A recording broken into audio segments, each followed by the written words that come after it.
अपने राष्ट्र को ध्यान में रखते हुए एक बार जोरदार अपने देश का सम्मान करेंगे। भारत माता की, भारत माता की, वंदे वंदे। बहुत बहुत धन्यवाद। आज के नव मतदाता सम्मेलन में उपस्थित सभी मेरे प्रिय छात्र छात्राओं, यहाँ उपस्थित असमोली विधानसभा के प्रभारी बड़े भाई सुधीर मल्होत्रा जी, इस मंडल के मंडल अध्यक्ष और हमारे बोर्ड के मेंबर श्री अवधेश प्रताप जी, यहाँ के युवा मोर्चा के मंडल अध्यक्ष भाई अभिमन्यु राघव जी, महिला मोर्चा की जिले में महामंत्री बहन विजया राघव जी और यहाँ के विशिष्ट अतिथि यानी आने वाले चुनाव के नव मतदाता, आप सभी का इस कार्यक्रम में हार्दिक स्वागत है, अभिनंदन है। अवधेश जी ने मेरे विषय में इतना कुछ रख दिया और कह दिया कि अब मैं कॉन्शियस हो गई हूँ कहीं कुछ गलत मेरे मुंह से ना निकल जाए। लेकिन एक बात आप लोगों से कहना चाहती हूँ कि जब हम राष्ट्रगान करते हैं, अपना जो राष्ट्रगान है उसमें एक शब्द आता है, एक पंक्ति आती है, जन गण मन भारत भाग्य विधाता। यानी यहाँ की जो जनसंख्या है, यहाँ का जो गणतंत्र है, वो इस देश के भाग्य का निर्माण करता है। तो इस बात को अगर ऐसे कहा जाए, जन गण मन मतदाता भारत का भाग्य विधाता, तो अतिशयोक्ति नहीं होगी। और ये मतदाता इस सोच के साथ में कार्य करता है कि आने वाला मेरा समाज किस दिशा की ओर जाए। यहाँ पर बहुत से नवीन मतदाता बैठे हुए हैं और कुछ ऐसे भी हैं जो आने वाले समय में अपने मत का प्रयोग करेंगे। जब 1947 में देश आज़ाद हुआ था, बहुत संघर्षों के बाद में, बहुत सी बलिदानों के बाद में आज़ाद हुआ था। 50 में हम लोगों ने अपने गणतंत्र को पाया था। हमारा अपना संविधान, हमारे देश के नागरिकों का अपना विधान, उस विधान में, उस संविधान में दो चीजें हम लोगों को दी, एक हमारे मूल अधिकार और दूसरे हमारे नैतिक कर्तव्य। तो मैं यहाँ आप लोगों से कहना चाहती हूँ कि मूल अधिकार के लिए तो हम लोग हमेशा जागरूक रहते हैं और हम लोगों को प्रोत्साहित भी किया जाता है। जब जब चुनाव आता है, चुनाव के लिए जो उम्मीदवार होते हैं या संभावित उम्मीदवार होते हैं, वो हमारे मूल अधिकारों के विषय में तो हमें ज्ञान कराते हैं, लेकिन ये हमारा नैतिक कर्तव्य है। मतदान देना हमारा मूल अधिकार भी है, अपने देश का निर्माण करना, अपने समाज का निर्माण करना और अपने समाज में उन परिस्थितियों को बनाना कि हमारा देश सुरक्षित रहे, हमारे आने वाली पीढ़ियां सुरक्षित रहें। इसका निर्माण करना, उसके लिए मतदान करना, जहां एक और हमारा मूल अधिकार है, वहीं हमारा नैतिक कर्तव्य भी है। क्योंकि यदि नैतिकता समाप्त हो गई तो धरा समाप्त हो जाती है। आप लोग यहाँ आज उपस्थित हैं। सबसे पहले तो मैं एक बात आप लोगों से कहना चाहती हूँ कि जो वर्तमान का नेतृत्व है, जो वर्तमान में केंद्र की सरकार, उस पर जो प्रधानमंत्री के पद पर आसीन माननीय नरेंद्र मोदी जी हैं, वो हर उस दिशा में कार्य कर रहे हैं कि देश प्रगति की ओर जाए। उदाहरण के साथ में अगर समझाया जाए तो आज आप लोगों को बहुत सी बातें उन्होंने बताई। ये भी कहा कि मुद्रा योजना के द्वारा हम आप लोगों को सक्षम बनाने का प्रयास कर रहे हैं। एक समय वो था कि इसी कुर्सी पर एक प्रधानमंत्री, यही शक्तियां थी, यही समाज था, यही जनता थी, लेकिन काम करने की इच्छा होती है।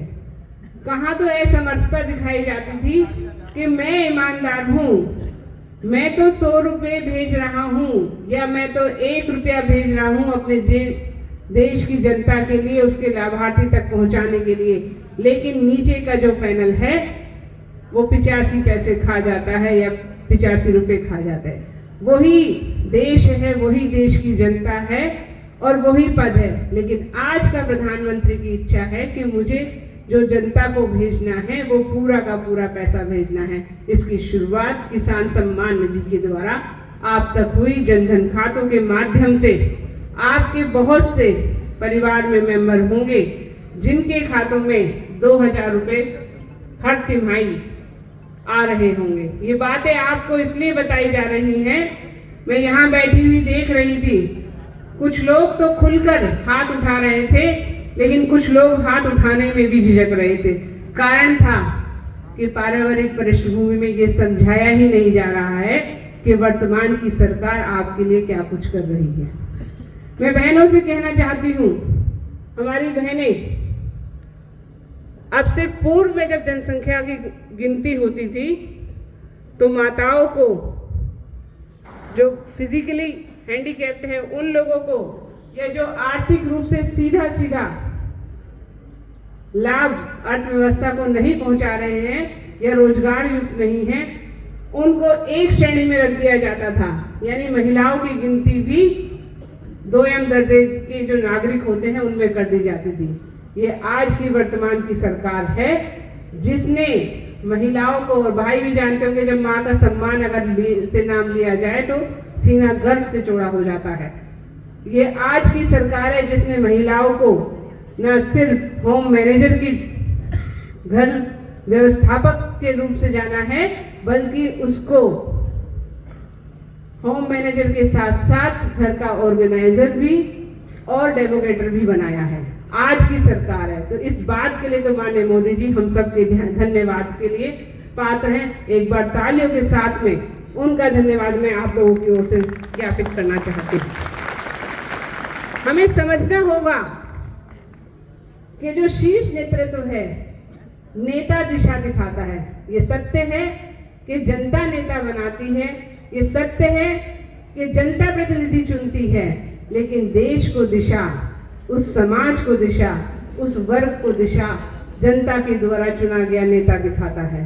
तो माननीय मोदी जी का पूर्व में बहुत बार कहा गया कि महिला आरक्षण बिल आना चाहिए, आना चाहिए। ये वर्तमान की सरकार का संकल्प है कि उसने 33% महिला आरक्षण उच्च सदन में दोनों में लागू किया।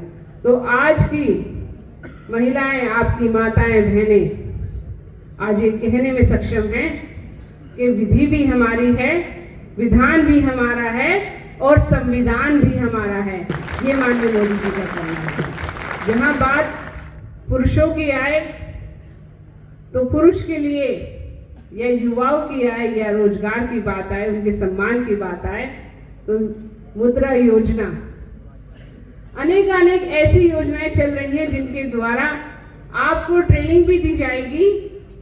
आप आने वाले समय में जब 12th कर लेंगे, 12th के बाद में जब आप इस समाज में आएंगे, या जो भाई 12th कर चुके हैं, वो लोग जब अपना स्वरोजगार प्रारंभ करना जाएंगे, तो इतनी अनेकों आपके जिले की तो एक 1 डिस्ट्रिक्ट 1 प्रोडक्ट करके भी योजना आपके यहाँ है, उसका लाभ मिल रहा है। मुद्रा योजना हो, चाहे बहनों के लिए बने हुए स्वयं सहायता समूह हो, हर क्षेत्र को बात बहुत बड़ी हम ये कहें कि भाई राष्ट्र की रक्षा हो रही है, ये नए युवक के लिए कुछ नई सी बात हो जाएगी। लेकिन सबसे पहले आपको देश के अंदर भी सुरक्षित वातावरण महसूस कराया जा रहा है, तो ये केंद्र की सरकार के द्वारा कराया जा रहा है। जब आपके पास में आज ये अवसर आया है कि हमें अपने घर पर जाकर पक्ष रखना है कि मेरा वर्तमान का प्रधानमंत्री ये कर रहा है,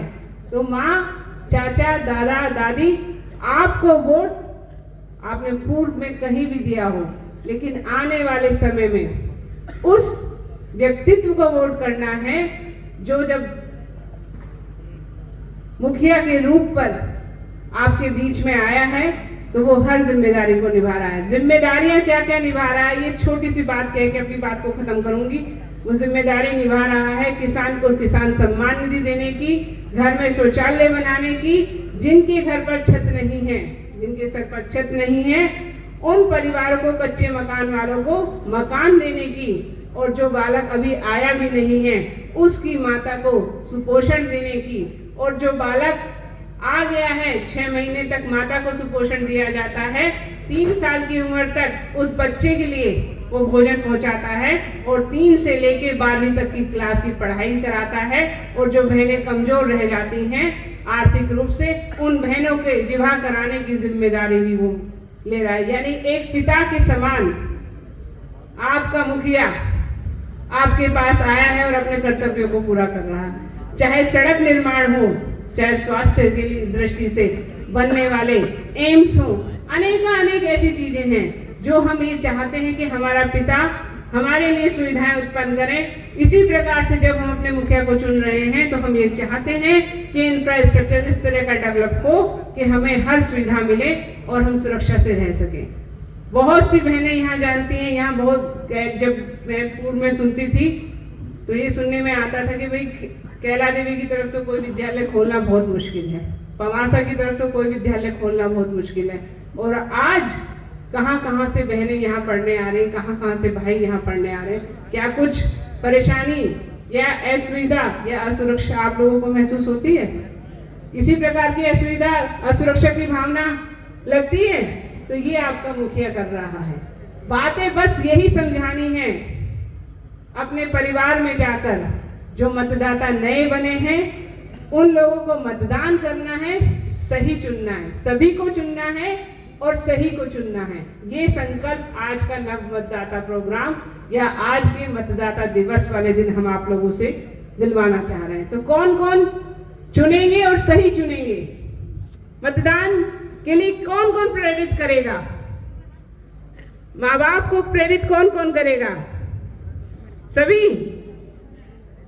तो क्या कहना है कि माँ देख लीजिए क्या क्या कर रहा है मेरे देश का प्रधानमंत्री, पिताजी देख लीजिए मेरे देश का प्रधानमंत्री क्या क्या कर रहा है, अब निर्णय आपको लेना है, किस ओर जाना है।